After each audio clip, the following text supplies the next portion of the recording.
I probably wouldn't be alive right now if it wasn't for the VA. I probably would be dead, either through overdose or through suicide or through something. I would not be here if it wasn't for the VA. To have had the issues and to have gone through all of the things that she has been exposed to. She's very, very determined, very strong. She has just made great strides and really worked each step of the way with each program. She worked.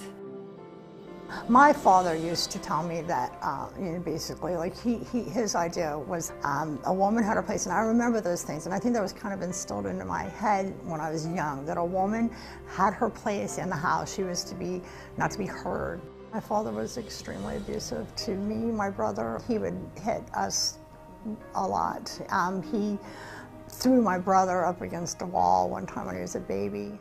Once I became a teenager, I became a little wild. I lived in Georgia at the time, and I would stay out all night, or I would lie and say that I was somewhere. I started smoking pot when I was 12, and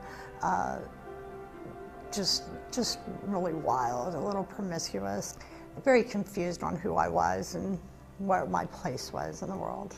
The doctors feel that I have a pretty traumatic childhood, and then things that happened after that, and positions that I put myself in because of the way I felt about myself. So, yeah, it definitely started when I was young. I got so wild that my mother, when I was 16, sent me to live with my aunt in Oklahoma, just because I was just uncontrollable. It got to the point where I was starting to hit her. I went to a school there and graduated high school and did, my aunt was a little stricter. And once I graduated high school, I went back to Georgia to live with my mom, and that's when she kind of told me, it's time for the bird to leave the nest. I joined the Navy. I really liked it. I went to boot camp. In boot camp, I was somewhat of a problem child in a sense. I was sent to intensive training a few times, but by the end of it, the company commander actually came to me and said, I'm really glad you make it. You're going to make a good sailor. I was working in the legal office in Fleet Training Center, San Diego on 32nd Street Naval Station. And I really enjoyed that. What happened was I got married. I got married when I met my husband, and we got married, and I got pregnant, and he was abusive. I married like my father, and he hit me. It continued on. I got pregnant again, had a baby, got pregnant again. It was like 85, 86, 87, I was pregnant the whole time. And I felt like I didn't deserve any better, so I let him treat me like that. And when I was working in the supply office, they said, listen, I was pregnant, I'd already had one baby, and he said, they told me, they said, you really need to leave him. And I said, I know. I said, but I don't know how. And so they helped me, the Navy helped me. They let me out 3 months early so that he wouldn't know, because he knew that I was supposed to get out in November. So they let me out 3 months early, and on honorable discharge and everything, arranged for them to move all my stuff for me and put it in storage until I could find a place to live, and I just left.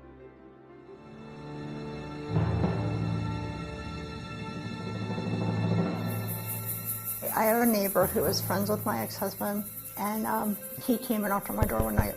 I look at the window and I see it's my neighbor, so I open the door and let him in. He ends up pointing a knife at me. He told me if I screamed or made a noise, he was going to kill my kids if they woke up. So I let him do all this stuff with me and kept my mouth shut. They took me to the hospital. He did a rape kit and everything, and there was 3 matches. He tried to say he was never there, and so they arrested him. Well, about 4 days after that, my ex-husband came over and he brought crack with him, and that's when the first time I smoked crack.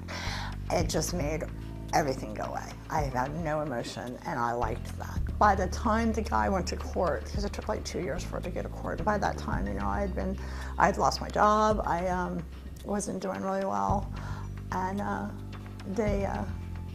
he pled out, and he ended up getting a year and a day. I was doing okay. I met this girl that I became really good friends with named Linda, and she wanted to join the Army, be an MP. So of course she came to me because I'd been in the military, and she was like, well, will you just come to the recruiter with me? And I'm like, sure, I'll go to the recruiter with you. So we went to the Army National Guard recruiter, and we're there and we're talking to him, and he starts trying to recruit me, and I said, oh no, I already did my time, I'm good, you know. He's like, no, he says, you know, you can keep your rank and everything. And I was like, really? I said, do I have to go to boot camp again? He's like, no, you don't have to go to boot camp. I was like, well, okay, I'll sign up. So we both signed up, and I signed up for the Army National Guard, went in. I went, they gave me a uniform and let me be an E4, and gave me the place to report for duty, and I got there and had no clue what I was doing. I was a Navy girl in an Army uniform. I could not do a push-up to save my life, a real push-up. I couldn't do the run was longer and shorter time. And basically the first sergeant and the commanding officer, they made a deal with me. They said, well, you know, we can help you out, you help us, we help you. And so I started having sex with both of them. And I was a horrible soldier, and I knew that, and I just felt really bad about myself. And then the fact that that I was having sexual relations with these two people that I really had no business, you know, but they were helping me. Every time a PT test came, they made sure I was someplace else, that I had something else to do. And I don't know if they just, honestly, I don't know if they just passed me through it on paper or whatever, but I know I never took one, never went to a firing range, never shot an M16, never did anything as a person that is in the Army does. I never did any of that. I just broke down, and I ended up flipping out. I ended up in Fort McClellan in the mental ward. It was just a really bad situation, and I've really never been the same since then. I had met a man, and I had gotten pregnant, and he was a married man, and he had left his wife for me. I don't know, I started doing drugs again, and I was pregnant, and it was really bad, and I ended up doing some coke again, and so I kind of struggled off and on with that. And when the baby was born, he left, and so then I was devastated because he left me, and I felt abandoned. I just went totally all out on the drugs again, and I started using like on a daily basis after that. And the police came to my house, and I was arrested for possession of paraphernalia. I got married again, was to a guy that was in a band, and I was doing really good, and he was a recovering alcoholic. Whereas I thought, well, his drug is different than my drug, so you know, we should be okay for each other because we both know we need to stay away from stuff. Well, he started drinking again. Well, I started getting mad, saying, well, if you're gonna drink, I'm gonna go do my thing. And I ended up doing that, which I sabotaged myself because once I started, I couldn't stop. When he left, my life just went to hell after that. I mean, I started hustling to go get people drugs, and then they would give me part of it, and then it got to the point where I would hold people's stuff and try to sell it for them, and that would support my habit. And I got raided by the federal task force. So I went to court, and I was sentenced to 70 months, and CPS came in, and they took my son, but they gave him to my daughter. I actually handled prison better than probably most people would because of my military background. A lot of it is just rules, and kind of like boot camp. And I just basically, everybody kept saying, do the time, don't let the time do you. So I kind of made it my world. For the first year, I was very angry, and I was blaming everybody else. And then after about a year, after listening to people and talking to people, I started taking responsibility for what I had done, and I started going to church and joined the choir, and I started getting involved in the program, in the stuff that they had there, you know, recreational activities and stuff like that. I learned from them that you just have faith, and you learn what you're doing, learn how to just deal with things and just make the best of what you have, and that's what I started doing, and I became actually freer in prison than I was in civilian world. And when I got out, I I just totally went to the VA. I said, listen, help me. I can't live. I don't know what to do. Now I'm homeless. I have nowhere to go. I have no prospects of employment. I don't know what to do. And so when I got to the halfway house here in Clarksburg, I came to the VA. Natalie was released from incarceration and went into the halfway house, the Bantam House, which is a local program. Rich worked with her, our VJO rep worked with her to get her involved with our homeless program and begin to wrap those services around her so that she could re-enter the community, begin her education, start therapy and treatment, and just basically begin all those services to rebuild her life. I had hit the wall, and I'd had enough of all my life and everything that had happened and all the things that the choices that I'd made, and I came to the VA and I called Malia Correa and I said, listen, I need help. And Rich Jones, who is the Justice Outreach, and Malia Correa came to the halfway house where I was at, and they sat me down and we had a long talk, and they said, well, we can help you. Natalie was consulted to the program, and being that she met the criteria for the supported employment program, which is severe mental illness, I went ahead and I met with her and did the intake, and that's how we began our relationship.